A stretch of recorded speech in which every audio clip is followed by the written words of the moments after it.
Poultry farming is the form of animal husbandry which raises domesticated birds such as chickens, ducks, turkeys, and geese to produce meat or eggs for food.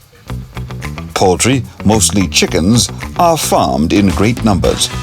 More than 60 billion chickens are killed for consumption annually.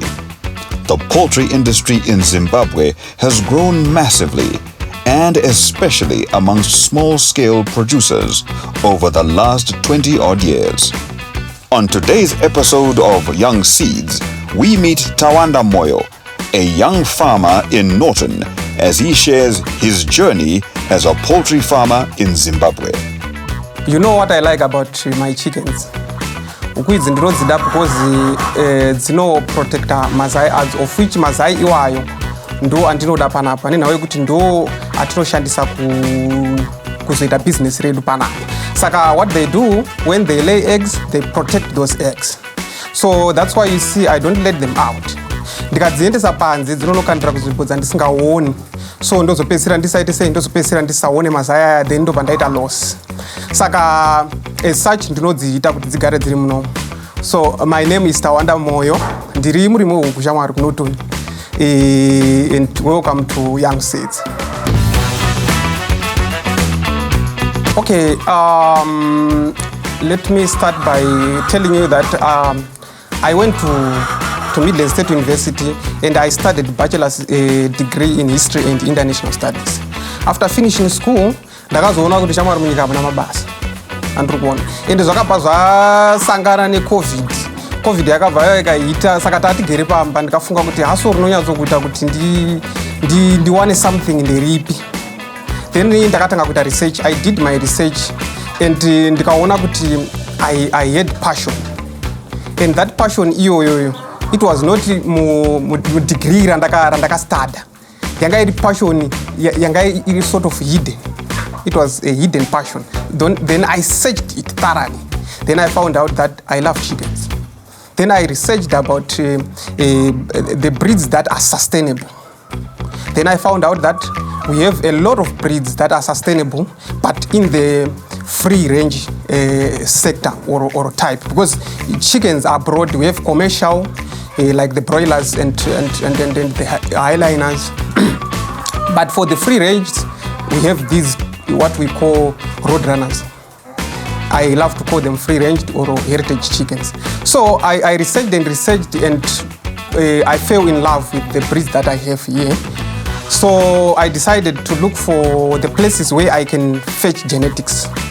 Ndikawana kuti papa nevanhu vanga vatori ne genetics dakanaka locally. Then ndakatengawo mazai ndikabva ndanohechesa mazai. The funny part was, as I was a beginner, I didn't know much about the processes and a lot of stuff. So you know, kune vanoita zvekuhechesa mazai vane incubators. Those guys with incubators, they disappointed me a lot, because I bought a crate of eggs for roughly $30 a crate. Then I got just few chicks. For my first crate I got 10, and 2 died the very day that they hatched. And I got another money and I bought another crate. Then I got 17 chicks out of 30 eggs, of which per 30 eggs is also per 17 chicks dzandakawana, around 8 or so dzanga dziri of my type. Dzimwe dzadzitori dzemusvu, my naked necks, and mama anga ari mabushvelds. So I said to myself, this is the game, let me do it. Then during that time again, I said it was the beginning of COVID. The time I began my journey is the time COVID hit.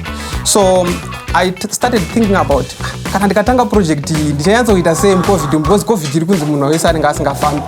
Then I just started huku dzangu ndikatodziita dzikakura, because mashops ekutengesa feed nemishonga yehuku anga akavhurwa. So taenda chinotenga chikafu, chinotenga mishonga, ndichitochengeta huku. Machikisi angu iwaya ese akazangana nemusangano wanga akaita iwaya. And then they grew up, they became pullets and roosters. I started breeding. Then my first sale, it was for my roosters. Ndatengesa ma roosters ndikawana mari to proceed with the project. So that's my journey. It was difficult, but it was interesting. The increased demand for poultry could be attributed to a number of factors, including poultry meat being a healthier, more affordable, and more accessible household option compared to its substitutes, such as beef, pork, chicken, or mutton, while the demand for poultry products such as eggs could be explained by their multiple uses in households and the food industry. Okay, let me say for the ones that I keep, their productive lifetime, kanchiti productive lifetime ndikureva kuti dzichindiitira production yemazai dzinorarama 8 years ndichinhonga mazai zviri consistent. Then from 8 years uchienda dzinenge dzakukandira zviri erratic kana kuti here and there. And it, because general life span yehuku it's 10 years on average, but dzimwe dzinogona kutospana kuti 18 to 20 years ichirarama, but inenge isiri productive. Inenge yangove a symbol or a trophy or something that you keep, but chisina chachiri kuitira. But for these ones, they lay eggs up to 8 years. These ones, the ones that I have here, they are about 5 years old. So I'm looking forward to have 3 more years of getting production from these. Saka ihuku dzakanaka dzekuti ndinenge ndichinonga mazai 8 years ndichinonga mazai, it's generous, and it's maybe if I say it's generous, it's not generous, it's exceptional.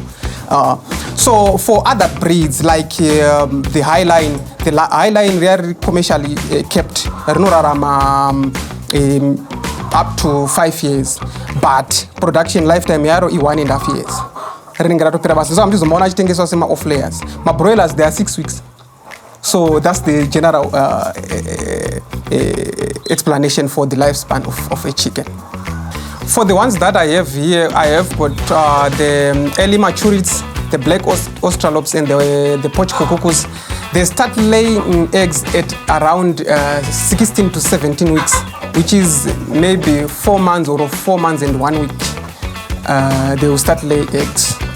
Then for the Rhode Island Red and the white australops, they start laying eggs at 6 months. So they are those we call them late maturity breeds.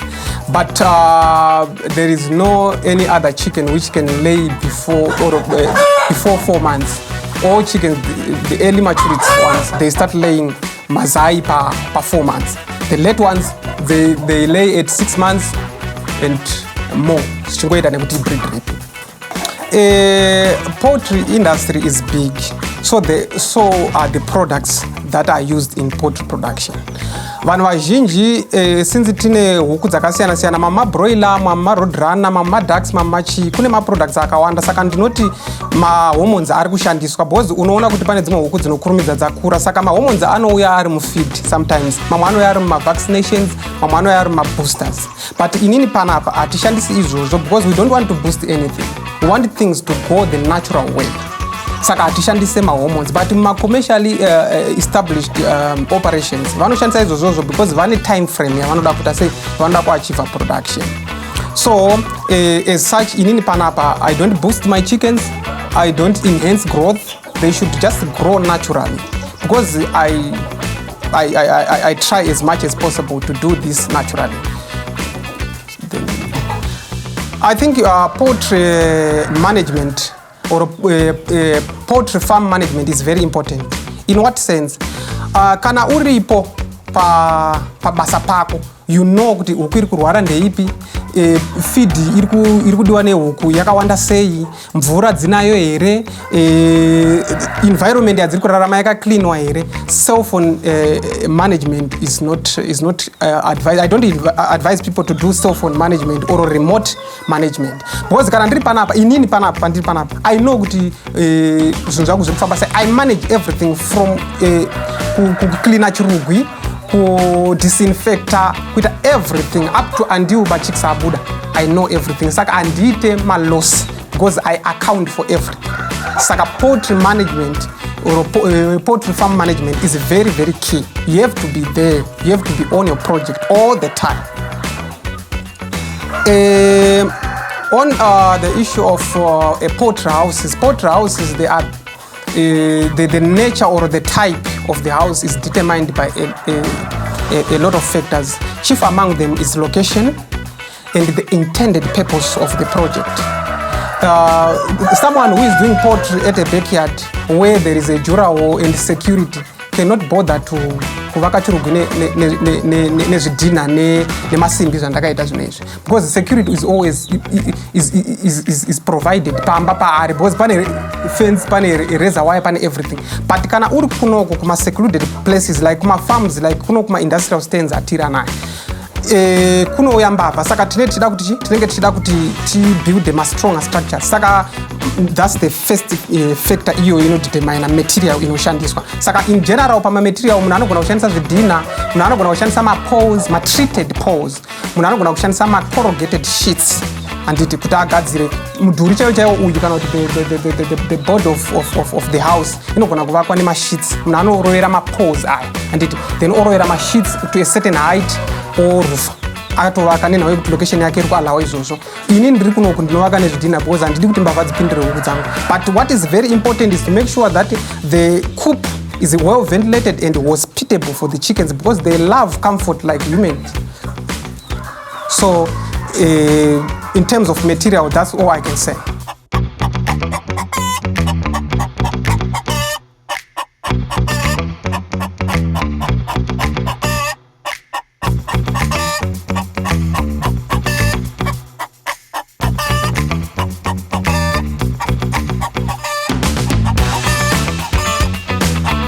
In terms of the size of the house, there are two important factors which determine the size.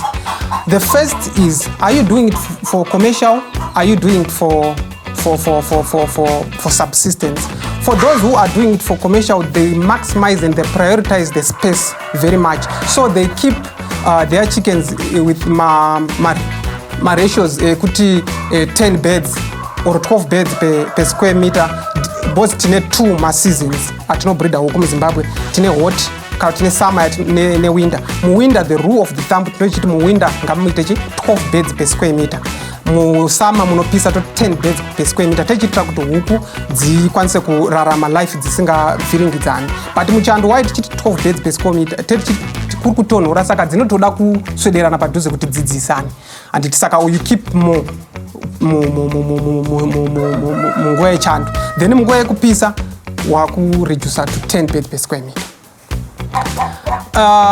Kuchengeta kwandinoita huku panapo, I make sure kuti nzvimbo yadzinogara yakachena. That's the first thing. And inini ndiripo to observe, because huku dzine ma-behaviors. So those behaviors idzodzo ndo ma-hotspots kana kuti ndo ma-signposts aunogona kuti iwewe semurimi ari kuchengeta huku uone kana huku dzako dzine problem or dzisina problem. So I take care by just observing them. That's the first thing. Ndiripo ndoona kuti huku yangu iyi behavior yayo iri kuita nhasi iri normal iri kana kuti haisi, both normal ne-abnormal behavior. Saka ndikaona kuti maitiro ari kuita huku iyi haasiriyo, maybe ndogona ngotimenje nema-abnormal behaviors. Ma-abnormal behaviors akaita sekuti iwe ukaisira huku dzako chikafu uona kuti huku haisi kuenda kunodya chikafu, kana kuti huku iri kumwa mvura zvakanyanyisa, kana kuti huku is pecking on other chickens, ngoruma dzimwe zvisina kunaka, kana kuti aggressive towards you. Handiti izvozvo zvese ma-signpost ekuti huku iri kurwara, kana kuti huku ine stress, kana kuti huku pane chiri kutoinetsa, maybe ma-parasites or something. Then ndikangoona behavior iyoyo ndotocheka ndoona kuti chii chiri kunetsa. If I suspect a disease, the first thing is to isolate the chicken. Ndoenda nayo kusina dzimwe huku so that andiite confusion nedzimwe huku. Ndonyatso kuiona inenge yatove patient yangu, ndakuitarisa ndoiona kuti is it a disease or yanga chingobhoikana ne-environment. Then ndikaona iri disease, kazhinji kachona handiwanzokuda kumhanyira kushandisa mishonga. Chandowanzokumhanyira kuda kushandisa kubooster immune system through vitamin supplement. Vitamin supplement zvarinoshanda ndezvekuti huku kana yanga iri stressed kana kuti yanga yaloweka immune system, ukaipa vitamin supplement ino recover the immune system yofighter disease yega. Kana yakundikana, that's where I can go and buy mushonga wekutreata. But mostly tinoshandisa ma-broad spectrum antibiotics, because inini handisi vet handina kuita animal science nezvemushonga. Saka chandinoziva ndechekuti kana mushonga ukanzi uri broad spectrum unodhila nezvirwere zvakawanda. Saka perhaps chocho chiri kurwara nehuku yangu ichocho chiripo, chinobva chaita sei, chinobva chatreatwa. Ma-common diseases andinowanza kuita inini panapa. tinowanza kuita chirwere chinonzi fowlpox. Fowlpox inokonzerwa it's a virus and it's a viral disease inounzwa nemosquito. Kana dzikanoruma huku dzakaafectwa nefowlpox samwe mosquito dzikauya dzikaruma panapa dzinokonzera fowlpox. Saka fowlpox iri in two parts, ine wet ne dry. Saka panapa tinowanza kuita dry. Dry is not that fatal. Then another disease that we get here is coccidiosis. Coccidiosis, as I know, it's part of the gut health. Saka huku yese whether yaita sei ikaita sei inofana kutoita coccidiosis. Why? Because gut health kuti mu internal digestive system mune yatoti good ne yatoti bad bacteria. Saka one of ma bacteria anofana kunga ari mu gut health is coccidiosis, but inofana ku control ma levels. Ikawandisa ndo paunozoona ma symptoms akaita sekuti huku inenge yakupera power kuti chita ma green poop. Kana yave extreme inobva yabudisa mapupu ine ropa anditi then zvikatozorega kutreatwa inobva yaita sei inobva yazofa. Saka chinokonzera coccidiosis protozoa inonzi protozoa. It's a protozoan disease. Protozoan disease inofomeka pama dumpy conditions like kana kuri humid sterek kune high humidity ndopa inofarira kufoma. Saka in order to control that you have to dry up the coops like say chirugu changu chine front screen ndorinopinda nemhepo hot air or dry air inosvika kuno kuyotora humid air chiburitsa panze moramba muri dry nekuisawo bedding yako yakanaka kuti huku dzisadye pasi panenge pari dambu ndo panobva chirwere checoccidiosis. Saka that's how I treat nekuita biosecurity and hygiene. Clean. Semurimi wehuku pane machallenges akawanda atinosangana nawo. Sometimes for me inini challenge hombe yandosangana nayo ndeyekuti dzimwe nguva kwatinonotenga chikafu unogona kuchiwana chikafu chauri kuda chisiko, then kana tawana chikafu chatete chida chisiko we end up taku opta for zvinhu maybe zvinenge zvisiri suitable for production yandenge ndichita like kuti ndogona kudzoka ndotanga kutofita huku dzangu nemacrash instead yekupa feed iri nutritious. Ndakamira kuti chikafu chizoita sei chizouya. Sometimes inyaya yekukwira chaichako kwemaprices echikafu anditi kwandiri hangu inini in terms of market is not a problem. Inini ndogona kutoita inini undersupply the market, but to other poultry farmers I have heard vanhu vachitoti kunetsa kwemarket kuti munhu anogona kuproduce zvakawanda than what is required or kuproduce what the market doesn't want. Ndo machallenges atinosangana nawo nenhau yekuti patinenge tichikura like inini anditi I haven't found a mender until recently.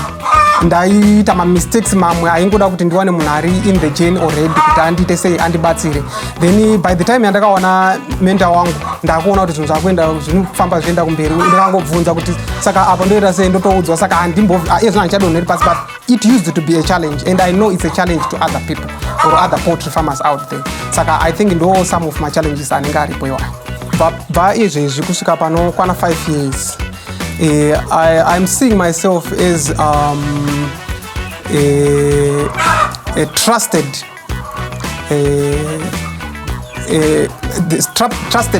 reliable supplier of the genetics that I have, and I want to grow this project to be a well-known brand, starting from Norton going outwards in this country, maybe starting from Norton going to Harare and spread across the country. That's where I am seeing myself, a well-known chicken breeding CEO in 5 years' time.